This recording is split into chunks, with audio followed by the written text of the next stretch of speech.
1, 2, 3, 4.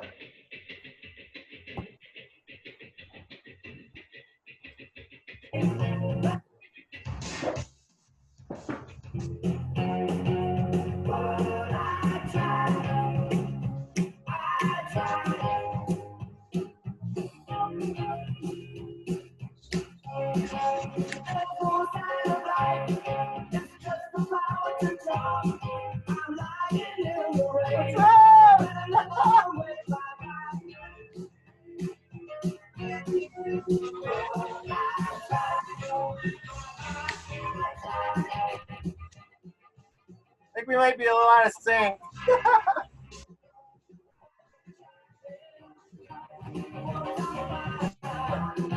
Hey, Misty! What's up? Vinyl community! Mazzy! Hey, Vinyl community, it's Mazzy here. And I got Cosmic Brian here. If you don't know Cosmic, most of my viewers know him, but if you don't, you're gonna fucking subscribe to him. There's a link down there. You're gonna, he's in Iowa, so we had a little jumble. So if there's some delayed, it's because of the Iowa corns getting stuck in the pipes of the, you know, Yep, right? That must be it. So we're doing a year. We picked a year. Brian picked a year. So Brian, why did you pick the year you picked? And tell me the year. Well, as usual, like I do these things totally off the cuff. The first year I thought of was my year I graduated from high school. Plus, a lot of great music came out in 1983. So I figured 1983 would be a good year. And I seen you were doing other years, so I thought that would be a good one. So I thought we'd give it a whirl. Oh, so I'm only 11 years older than you. You're one of the older ones compared to me in there. Oh, shoot. Now you know how old I am. So I think at first I need to take my mind shields off. You first.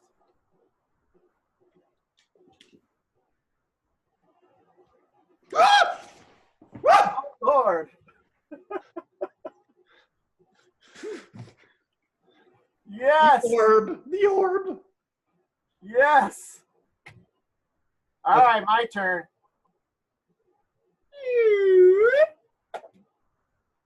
You got slide mounts. Yours are easier. Whoa! Little spastic coal in there. Spastic coal? Spastic colon. I'm going with a little blue moon here. I love that. Blue Moon's awesome. Yeah, I'm not supposed to drink beer, but fuck it. I'm doing the Amber Bock today. Oh, mango wheat. That's like fruit and grain and hops. I like Blue Moon. It's a good one. All right, so we only have 40 minutes, so fuck it. I didn't even time it, so we'll just go through. If we get cut off in the end, it's the way it is. So why don't you start, and we'll just alternate and see if we come up with the same things or different things. All right. Well, 1983. I'm going to start with our intro album. I'm going to start with the David Bowie Let's Dance. That was, I was in, like I said, I was in high school. I was graduating high school in '83. And this album meant a lot to me and a couple of my buddies. So, yeah, we loved this record. Sorry, getting a little glare, but this was kind of a comeback record for Bowie. I think it'd been 3 years since he actually released an album. I think it was Scary Monsters before this. And this was a total turn in his style, too. So, but yeah. What's the guy that produced that? The guy from Chic, the guitar player. Nile Rodgers. Nile Rodgers, yeah. Yeah. I like that band, too. Chic is awesome. Yeah. Yeah. Okay. But yeah, this is... if it wasn't for, he would have won Grammy of the Year for this if it wouldn't have been for Michael Jackson's Thriller. So who knows? Mm-hmm. Michael Jackson's Thriller screwed a lot of stuff up. It got back to bite him in the whatever. Okay, I'm going with an album that I didn't get in the time, but when I moved from San Francisco to Seattle, a buddy of mine gave me this kind of box set revision, and I hate to say it, I missed it the first time around. Matt Johnson, the Oh, yes. post-punk electronica kind of stuff. He started in New York, went to London, finished it off, became kind of a, not a huge hit, but I got into this. Is a box thing with the alternate versions and all that shit. I'm not going to get into that, but I kind of skipped them, except what I did love about them years later, or a number of years later, Johnny Marr from the Smiths kind of played with them for a while. Really a Matt Johnson project. So I'm going with the, not to be confused with the Who or them, or I always wanted to do sort of a pronoun video of bands that start with like the, who, them. They might be giants. But, I liked the album Infected. That's perfect right now. Huh? It's a perfect album for the day. Yeah, it actually is. I really enjoy that album. I don't have it over here in the realm. I got it at the house, so it's a good one. All right, my turn, right? Yep. All right, I'm going with a band, a Liverpool band, 4 guys, great hair, British Invasion, maybe not first British Invasion, but second British Invasion. And it's these guys, the Flock of Seagulls. The Flock of Seagulls. You know the Flock of Seagulls. Of course I know the Flock of course I know the Flock of Seagulls. I was trying to trip you up a little bit with the Liverpool stuff, but yeah, these guys were more of everybody kind of poo-poos this band, but they were very influential with their, their synth sound and the music and of course the fashion, but the music is great. I love this. Right. Yeah, I'm gonna raise you while you're talking about that one. Okay, go for it. And go for the better Liverpool band of that year. I'm sure. Echo and the Bunnymen. Oh, of course, yes. The Cutter. I love the Cutter. Right? I wish I had that album. I have a different album of theirs, but I don't have the Cutter. I have to get that one. Well, I stuck with Liverpool. Check these guys. The lead singer was a hairdresser. So I feel kind of bad for this guy right here. Because for back then, he had very little hair for the era. Well, so this is 83. I was probably looking like that. Oh, no. I had the Seinfeld hair, like that kind of smirky, Jewy thing going for a while. The cut thing. But, more like, obviously now. So I had a big afro. I know you're the afro. Every time there's an afro record, I think of you now. I don't know why. I just love it. I used to think about black people. Now I think about Brian from Iowa, Afro Boy. One of these days, I'm going to show I have a picture of my boy afro, my white guy afro. Okay. So whose turn is it? My turn again? Yeah, because I stuck that Liverpool. Right. All right, I'm going to switch gears here just a little bit. This is not one of their greatest albums, but it's one that I really like. And this is the Ramones' Subterranean Jungle. This was I think maybe their 7th album on Sire Records.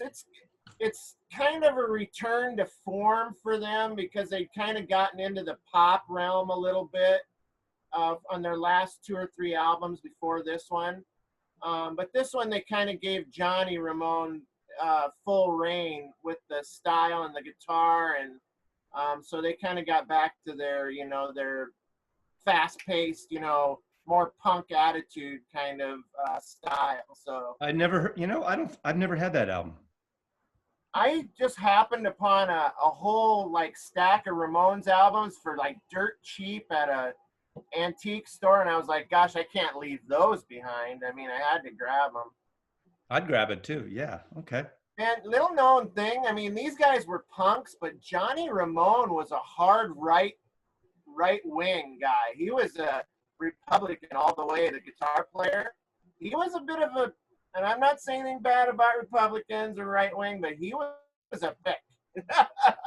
Every interview I seen him in, he was always like this straight edge dude. He was kind of a jerk to the other guys. I see why they always fought like on stage.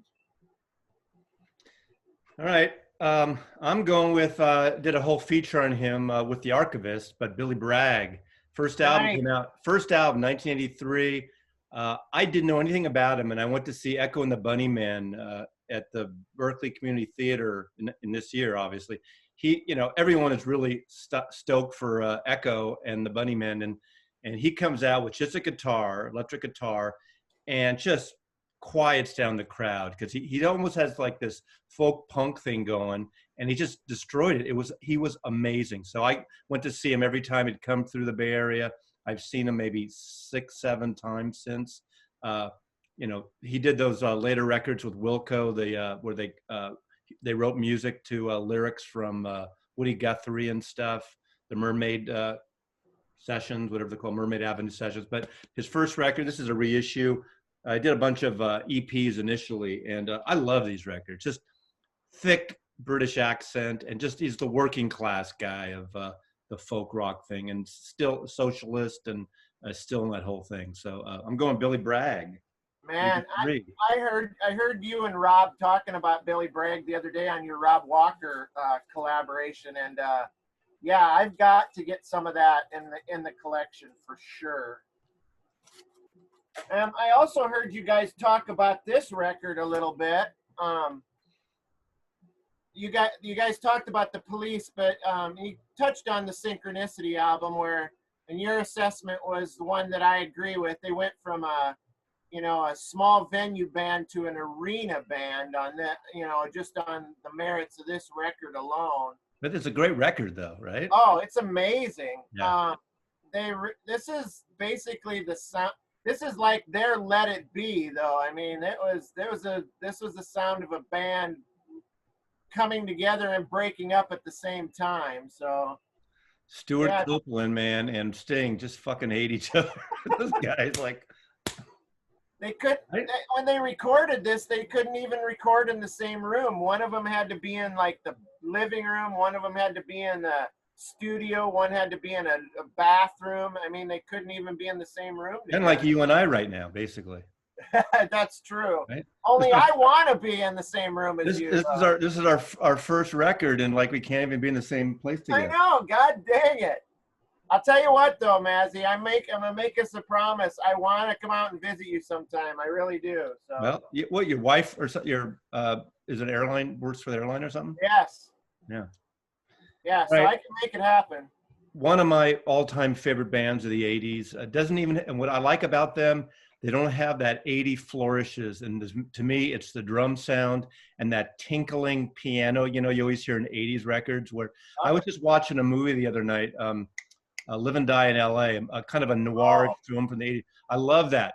The soundtrack's done by Wang Chung, and it just, as much as I love it for that time, if I could take that movie and redo the whole fucking soundtrack, I would do it. But this has nothing to do with that. But the first REM record, oh my God, a Murmur, Athens, Georgia. We all know REM, but it just, I mean, Catapult. This is one of those records that has the feel of the Byrds a little bit, with Peter Buck's 12-string, has, one of the early of, I don't want to say Americana, but indie, the whole indie thing in a way, one of the early indie bands, but that whole scene from Athens with them, and then B-52s and Tractor and Let's Active, love that stuff. But I followed them all the way through. Those are some great bands too. Around that era of time and that style of music when it was coming in, it was amazing stuff. Yep. Love it. I wish I had that record. I'm just gonna let you kind of know, back in the '80s, I was kind of closeted to everything but metal, because me and my friends were like metal guys. We all had long hair. We were all in hair bands, and so I was a closeted like alt rock fan, and punk and all that. So now that I'm in the vinyl community, I mean, it's no holds barred. Everything, right? It's everything now. It's amazing. I love this community. It's great. Well, here's this. I'm either one of us or both of us are going to end up showing this. So, speaking in tongues. My glare is bad. There we go. But yeah, I figured you'd be showing this one too. Well, this is the limited edition by Rauschenberg of that record. I have a CD of that. They put out, Rauschenberg's that modern artist, famous 60s, Right. 70s art. He did this limited edition. They all are yellowing, and you know, it's kind of an amazing, like, psychedelic thing. Wow, that's cool. They're not worth a whole lot, but yeah, I never played this. Cool. I had that copy, and during my purge, I got rid of it. I need to get a copy of this again, a play copy like that. But you talk about it. Yeah, that's a now I don't have to show it. That's an amazing piece right there. Yeah, this is to me, this is a funk album. This album to me is a funk album. Making Flippy Floppy on that, right? Huh? Is Making Flippy Floppy on yes, that? Yes, yes. This I is just like wanted to say Making Flippy Floppy. I like saying that.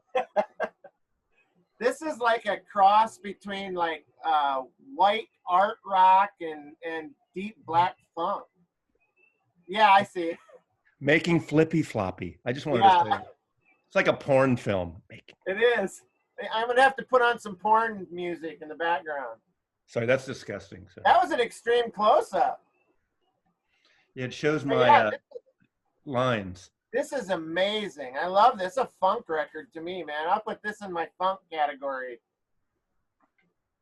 But yeah, it's you know, up to that point they had Brian Eno as a producer, and so they just kind of went in like a little bit of a different direction after that. So yeah, I loved it, man. Well, I'm going to show, since I don't have to show Talking Heads because we both did. That's one of the few we've shown together. I'm going to go with, I really like this band. I saw them in a club when their first album came out. They just blew me away. And this was before Bono had those glasses surgically attached to his face. And this is a fucking great record. Their first several records are great. I like Joshua Tree in that, but after that, I got a little bored. Even though, hey, great band. The Edge is a great guitar player. But Sunday Bloody Sunday and Refugee, Two Hearts Beat as One. You know, I mean, what you got to say about Bono when he goes, it was with those, I can't sing. Yes. That was my Bono impression. But this is a really good record, great cover, but political record. Steve Lillywhite produced it. Classic. I got a little tired with them. They don't get a lot of love now. People either now love them or hate them. It's kind of like him and Bono and Dave Grohl are the only two people that are allowed to be talking heads in any rock and roll documentary video or movie. You know what though? I love the old U2. I mean, I can take or leave like the newer stuff, but stuff like that. And the first album before that I used to have that one. I think it's called Boy, maybe. Boy.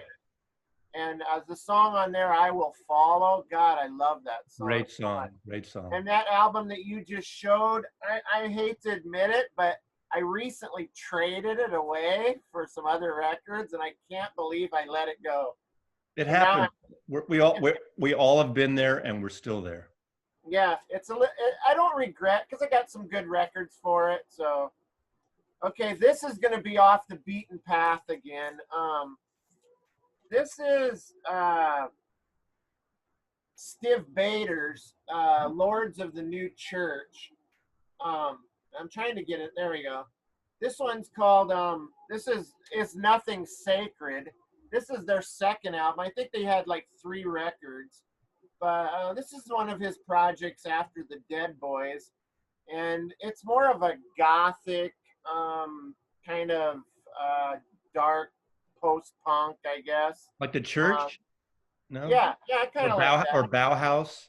Yeah, but it's still got, you know, he still has those kind of, he doesn't have that droning deep voice. He still kind of has that snotty punk vocal that he had with the Dead Boys. But yeah, some of it's like that, like the Bauhaus.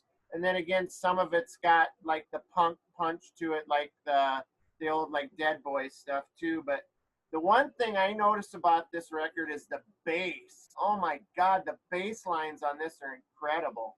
I mean, they really like focus on it. It's just, I sat right in front of the speaker listening to it the other night, and it was just, I was blown away by it.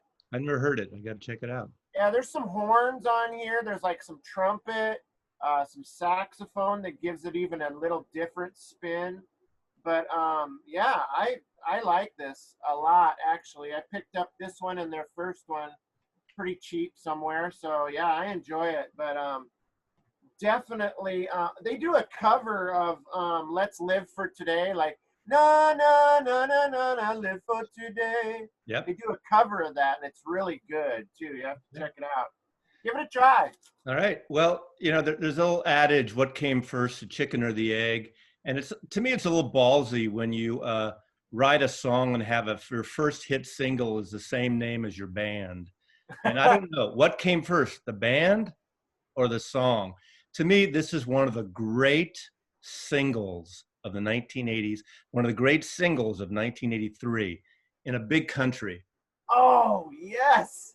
Dude, in a big country. And he's got that Bono thing, and he kind of screams, but I would trade this album. I mean, the album's really good. And unfortunately, the main guy, I forgot his name. Oh, this is also produced by Steve Lillywhite. So it's got that bombastic sound with the bagpipe sound opening. Yes, it's amazing.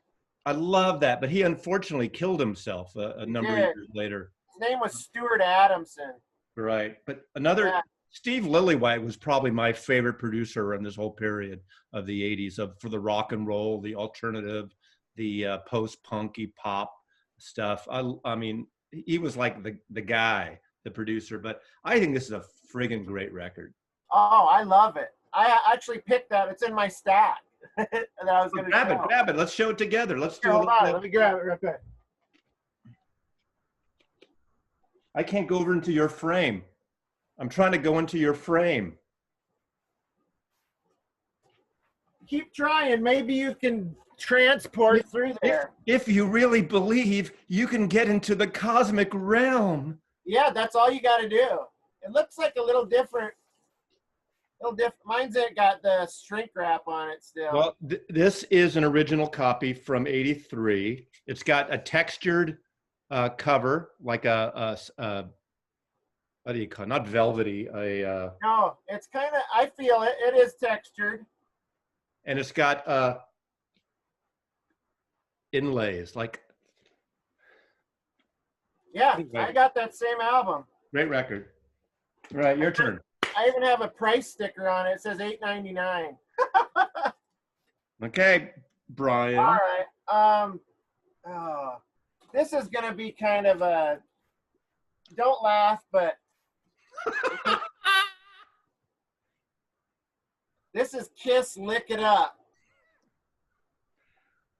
I probably said this, and I think I piss off you and Melinda Murphy and everyone. I never owned a Kiss record in my life. Really? My buddies in the record business, I went to see them in '78 or '79 because I got free tickets. You know what? I haven't owned any of their music. But you've seen the concert? I saw them in like the late '70s, yeah. Oh, that had to have been great though, right? You know, that was one of those things that it was great to be there. In fact, I always love when you bring up the other band I saw in the late '70s, mid to late '70s, whenever they first record came out that you just talked about again the other day. And I loved it. Okay, I'm going to tell you the audience, and you're going to tell me the band right away. There was there was a matinee show at 4 o'clock and a night show at 7 o'clock. And aside from my buddies from Polygram Music who got me the tickets, they were all girls wearing plaid dresses and plaid scarves. Oh, you mean my buddies from the Bay City? Bay City Rollers, baby. I saw them live, and it was so fucking great. I used to have the record, and I traded it in my purge in the set. I should have kept it. If I see it, I'm going to get it again. I would have loved to have seen that concert. If you see a copy, grab it and send it to me. Of that, I will for sure. Yeah. I see them all the time. But anyway, let me go back to Kiss for a second here. The significance of this album was this is their first non-makeup album. They did this what should have been this huge event on MTV, which was really nothing. It was almost like opening up Al Capone's vault That's how boring it was. They were supposedly unmasked on MTV, but it was only the only two guys that really mattered were Gene and Paul. The other two guys were just, hired hands basically at the time, so it didn't really matter. Although I had no they idea. did wear makeup, but yeah, this is the record that came out after they took the makeup off.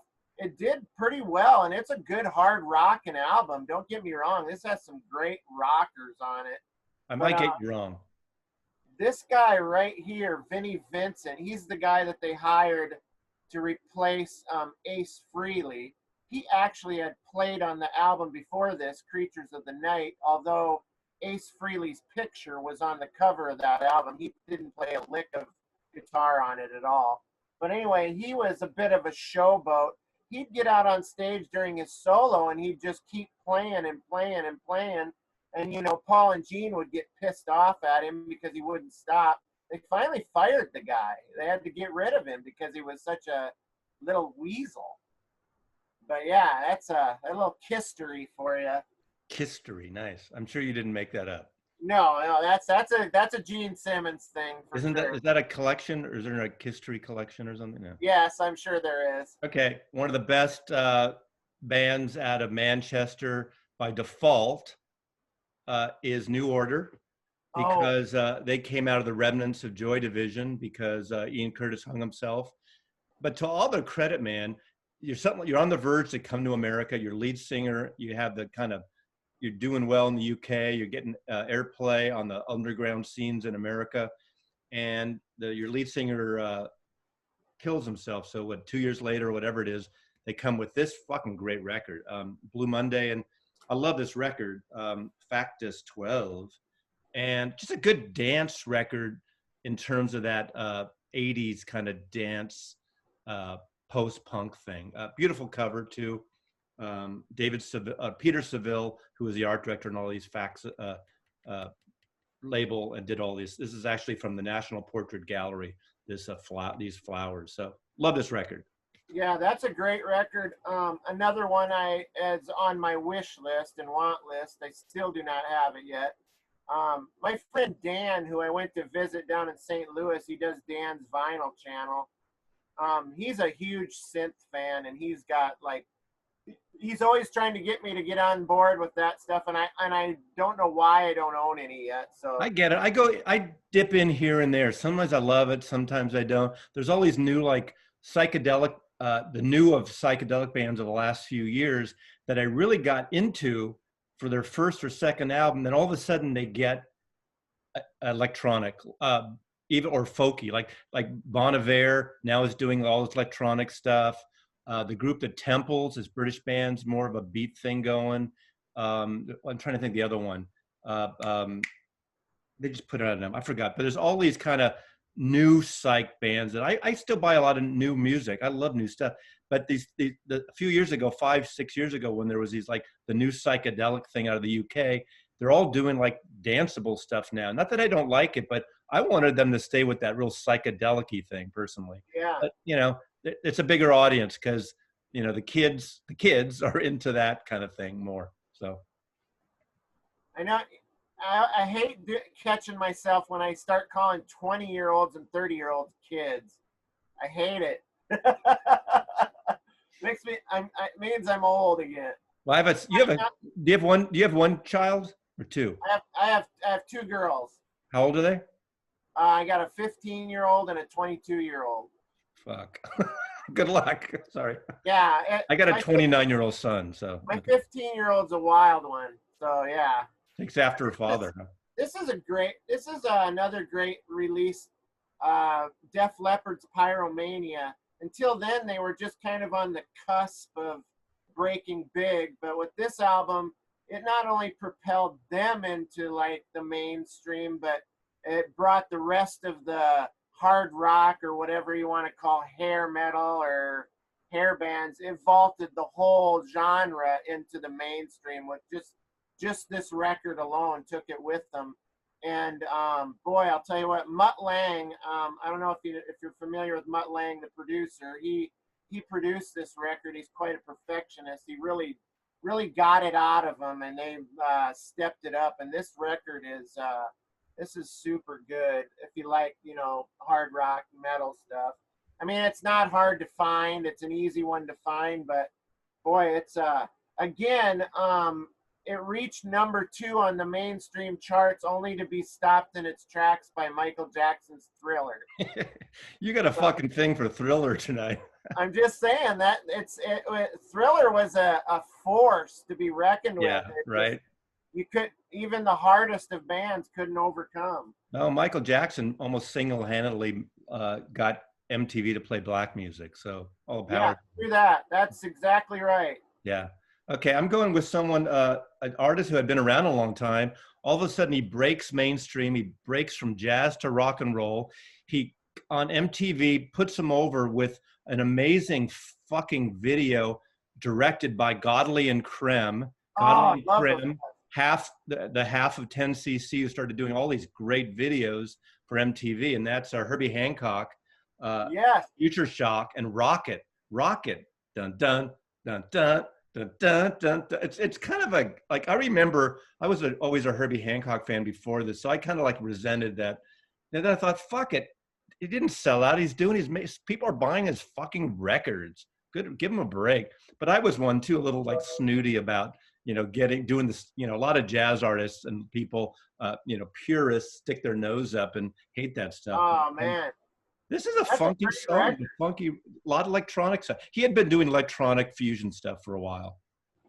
Keep talking. Yeah. So anyway, I mean, I don't need to show the record, but again, Godley and Creme did a lot of videos. They were two of the big directors during the MTV period. And again, they're the two that left Eric Stewart and what's his name, the songwriter, into 10cc. They left, and they're half. They're the one that did the Gizmo record, Consequences, and left Graham Gouldman and Eric Stewart, and they kept 10cc. I used to say they should have been called 5C instead of 10cc because that Godley and Cream record that you mentioned, that Cry, I loved that song, and that video was also. That was also a revolutionary video on MTV. Yep, too. They directed that. Yeah, they directed some amazing. They stumbled in accidentally to this whole new extended career. They were like a handful of the top directors during that time that labels, when they had budgets, were using. I mean, you can't really, if you're talking about like early '80s, you can't even help but talk about MTV and the impact it had on music, and that's right. Why I kind of picked this era too, because I loved MTV. I mean, a lot of people can say what they want about MTV and how it was whatever. It to me as a kid in the Midwest, to be able to watch MTV and be exposed to bands I'd never been exposed to, like Herbie Hancock, you know, and that video was incredible. With all those machines and mechanical things. Oh yeah, all the like animatronic stuff. It was crazy. Yeah. All right, my turn, huh? Your serve. I'm gonna stay on the MTV kick here, because this guy was an MTV darling for a long time, and that's Billy Idol, Rebel Yell. I almost picked that. I didn't. I just, you know. It's such a great record. It's you know, he went, well, you know his history. He was in Gen X. From England. Yeah, he was in what was the name? Generation X. Yeah. He was before that, he was part of the Bromley contingent, which was named after a town that he lived in, Bromley. And that the Bromley contingent were these group of like hangers-on that followed the Sex Pistols around to all their gigs. And they were the ones that started that whole fashion thing of the, you know, the safety pins, and, you know, they were all wearing Malcolm McLaren's clothes that he sold at his store. And Chrissie Hynde from the Pretenders actually was part of the Bromley contingent, kind of. She worked for Malcolm McLaren. So yeah, there was Billy Idol, there was I think Chrissie Hynde, there was some of the guys from like some of the other like punk bands over there were part of that group. And then he started Gen X, and then, you know, he broke solo and came to America, and he was a huge hit. I mean, Dancing with Myself. I mean, Gen X even did it, and he did his own version. Right, and that's a great song. Can you do the? Can you do the snare? Huh? Can you do the? Get close. Do the snare. Let's. I guess not. Yeah, right. I'm trying, man. Okay. I'm going with a. Oh, sorry. The guitar player right there has been his longtime musical companion, Steve Stevens. And boy, for a rock guitarist, he can really tear it up. And they're still together. If you bring up a Billy Idol video of like a live show recently, he still has that same body. But I mean, he's older in the face, but the guy is still cut like no other. You know, I always thought it should be illegal for anyone to name their name two names, like Steve Stevens. Why couldn't it be like Harry Stevens or? He never trusts somebody with two first names. John Johnson or all that shit. I hate that fuck. I'm going with an oldster. This is an artist that everybody knows, and I buy everything, and I've followed him the whole time. But 1983, he made a fucking great record. It was played on MTV, but as a music video with amazing fine art paintings, like from the Renaissance and things. And that is Bob Dylan's Infidels. And Joker Man, the song Joker Man is on this record. And with also Sweetheart Like You and Neighborhood Bully. And on this record, I mean, the percussion and bass, the rhythm section is Sly Dunbar and Robbie Shakespeare, a reggae artist. Sly and Robbie made great stuff. Mick Taylor's on it. Mark Knopfler's on it. So great sounding record. But Joker Man to me is a perfect song. So I'm going with one Bob Dylan record. I like that cover, man. That's awesome. Right? I think we're down to our 5 minutes, so we probably should speed this up for the last few. So we're down. We are down to 5 minutes already. Yep. Well, unless we get cut off, I think we have a give or take. All right, I'm going with an old school dude too, but definitely not in the same realm as Dylan. This is Alice Cooper. Alice Cooper. This is a very little known album by Alice Cooper called Dada, and this album is like one of 3 albums that Alice Cooper did in that time where he was so messed up on alcohol and drugs. Yeah, there you go. Keep going. He doesn't even remember. He produced this. He wrote it. He recorded it. He didn't tour this, but he toured Zipper Catch a Skin and Special Forces. He doesn't remember any of it. He doesn't have a recollection of doing any of that. He doesn't remember recording it. He doesn't remember performing any of the songs. They've never done any of the songs off of this live. Yep, there it is. It's like a concept record about a guy named Sonny, and he's got like multiple personalities and mental illness. But yeah, there was no kind of promotion for this record. Warner Brothers, it was just basically a contractual obligation. Is that his last Warner Brothers record? It may have been. I know it was the last record he came out with. He hadn't come out with anything else after this for 4 years as he got sober. You know, he came back sober in the 80s, the late 80s, like 86.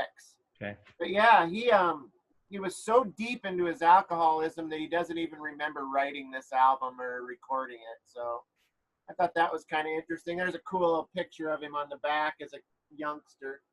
But yeah, if you look back on this era and see what he looked like, he looked like a Skeletor. He was so messed up.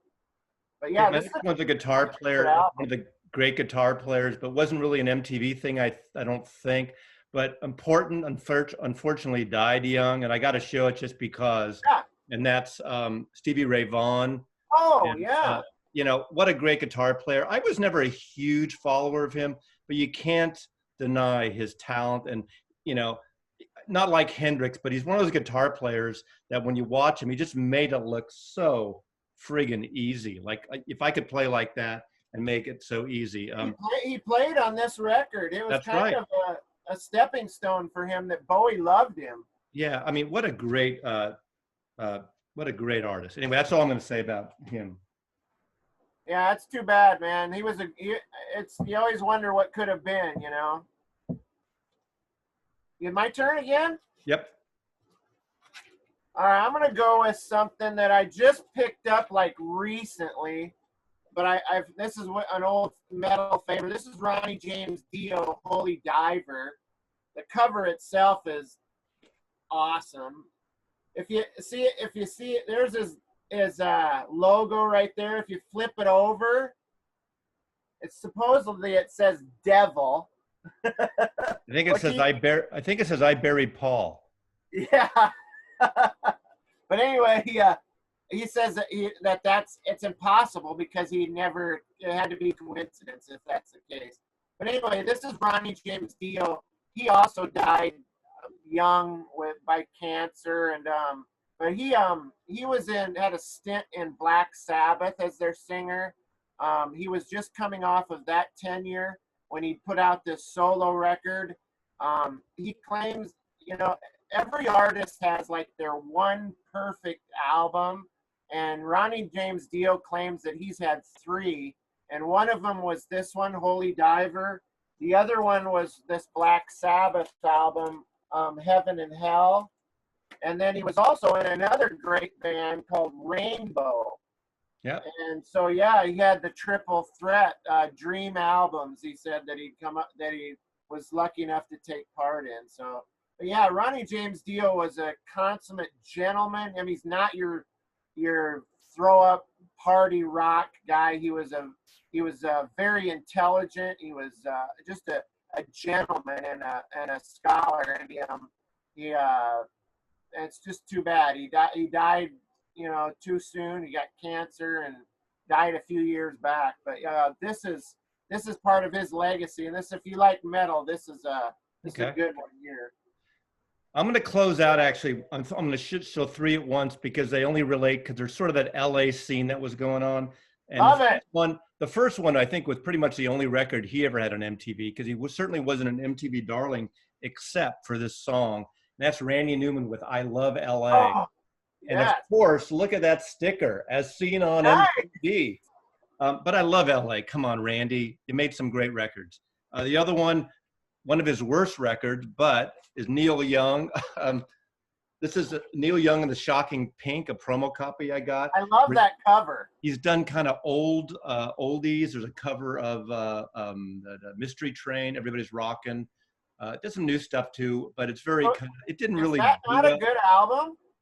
It's okay, not great. He went on Geffen Records, and Geffen fucking hated him, and they sued each other because he wasn't putting out selling product. He also did on, I can't remember if it was Warner Brothers or Geffen, Trans, that electronica album he did, which is. What about that? Interesting now, but it's not this year. But that one, and lastly, I'm going to close out schmaltziest record in my bunch because I dig this woman and how the record company didn't want her to do an oldies record and she gets Nelson Riddle's orchestra who did all that Sinatra shit, and Linda Ronstadt does. I like that record. What's New? And this was a fucking mega sell. She proved, you got to watch that documentary on her because she proved a record company wrong every time. She did a Spanish record. She did this, this is like the old Sinatra records. And it's beautiful. It's schmaltzy. It's gorgeous. It's like, if you want to get laid with someone over 40, or over 30, over 20, if you want to get laid, don't put this record on. No, put on a Nick Cave record and you'll get, they'll cut your throat and get laid. What? They did the Kennedy Center honors for her just recently, and it was just, she deserved it too. She is amazing. Parkinson's disease. She lost her singing voice. Yeah, she's got Parkinson's, and it's sad. But she made biggest selling female artist of the 70s. Yeah, she's amazing. Okay. I remember her when I was growing up, man. I liked Linda Ronstadt. Yeah. She was part of that Eagles. She hung out with the Eagles. She invented the Eagles. She hired them as her backup band, and they moved on, and she supported them. A lot of artists would have said, "Fuck you, you leave me, you'll never work in this town again." Right. And she would. Jackson Browne was part of that gang too, and yeah. Why don't you grab a few and close out with your whatever you got left? I got. This one. Got to throw a power pop in there. How about a little Plimsolls? LA power pop. probably best known for the song off of this, Million Miles Away, which was featured on the Valley Girls soundtrack with Nicolas Cage, you know, back in the 80s. But gosh, I love the Plimsolls. They're probably one of my favorite power pop bands. And they didn't. I don't think they came out with a lot of records after this. But you know what Plimsolls are? I'm not exactly sure. You're gonna have to tell me. They're shoes. They're like the cover of that Joe Jackson record. Those shoes. Oh yeah, I love those. Nice. You think we're gonna get cut off? Well, I don't know. Well, keep showing what you. I'm out of record, so I'm getting my mind shields on so I don't get sucked into Iowa at the end of this. Well, no offense to Iowa. Now, I'm just going to tell you, a lot of these that I'm going to show now are ones that you're probably not going to be into, but anyway, we all love you. Mazzy loves you. Brian loves you. He's going to continue, and if we get cut off, fuck it. But go ahead. And I love you guys too, man. This is an honor for me to do this, by the way. I was kind of nervous about this because I wanted to make a good showing because I know you're like royalty here. You're doing great, except for the out of sync lips. I know. I think we need to dub somebody's voice. We'll get like a French accent guy to dub all this over. That'd be awesome. It's Quiet Riot. First. Come on, feel the noise. Yep, Metal Health. It was actually the first metal record to make it to #1. Ever. I mean, I had no idea. So yeah, this was the first one to reach the Billboard #1. It actually replaced the Synchronicity album. Synchronicity was #1 up to that point, and then this one knocked Synchronicity off. But yeah, the singles on this are "Come On, Feel the Noise," and "Metal Health," "Bang Your Head," and there they are. They look like upstanding citizens. I love it. Kevin DeBrow, the singer right here, he always kind of had a thinning hair issue. Look it, man. Well, you know. I'm just saying. On the next album, he was almost like totally bald right there, and then on the following album, he had a full mane of hair. So I wonder where that came from. Somewhere between album 2 and 3.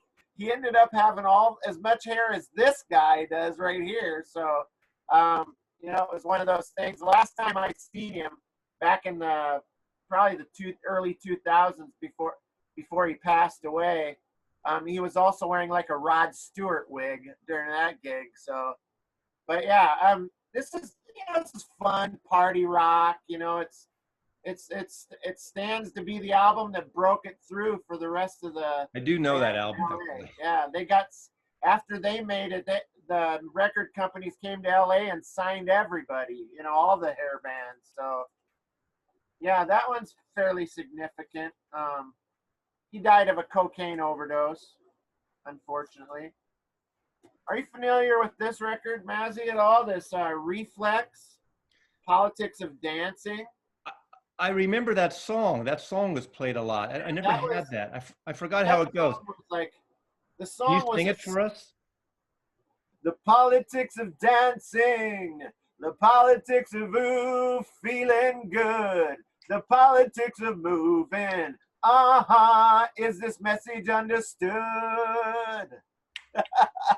The politics of dancing.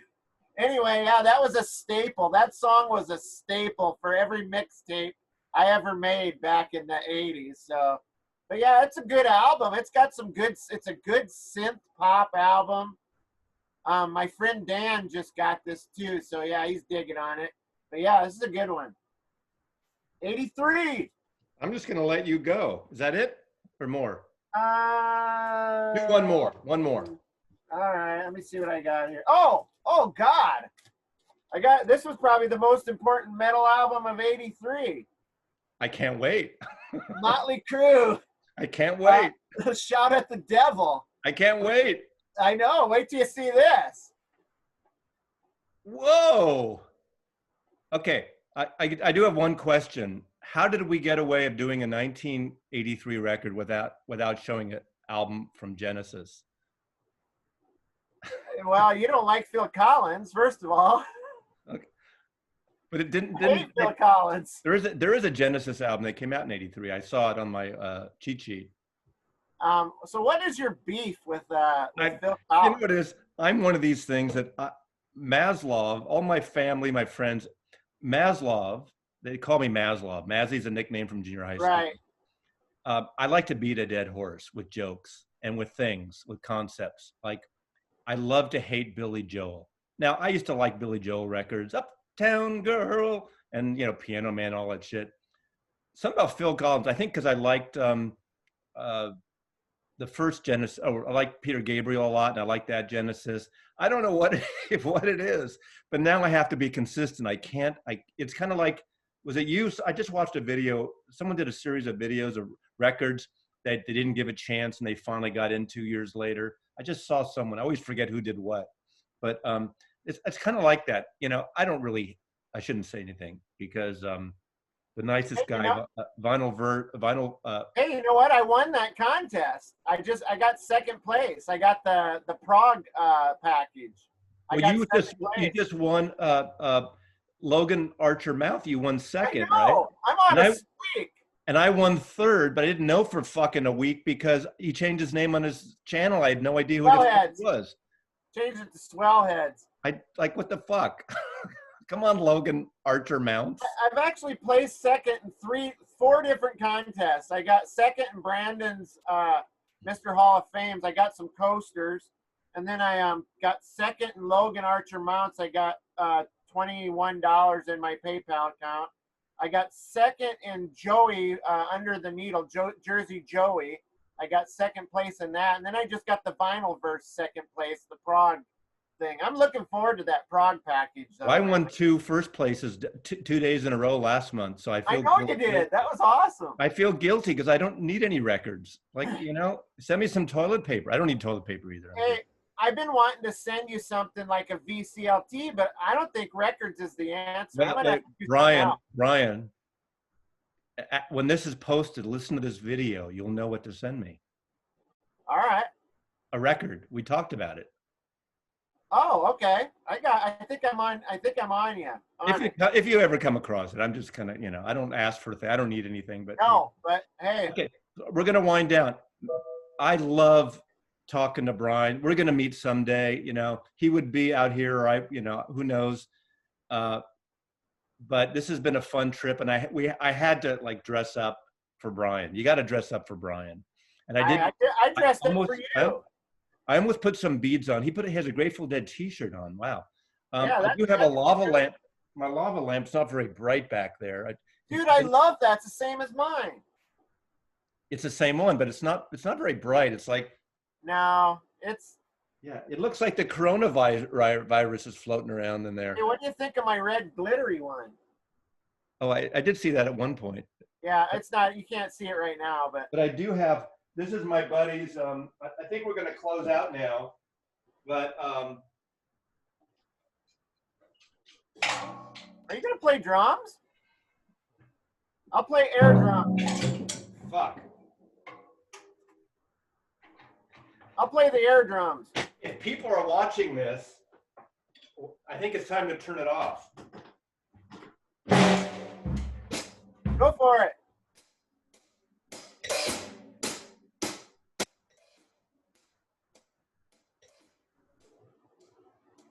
I'm just wild about saffron.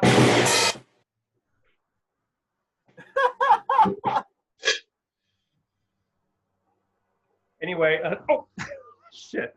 Don't hurt yourself. Don't put record sleeves on the floor on a carpet because they go sliding under you. So, oh yeah, like a slippery slide. Yeah, Mazzy loves you. We'll talk to you soon. I'll text you when this is up. Take care of you guys. Peace.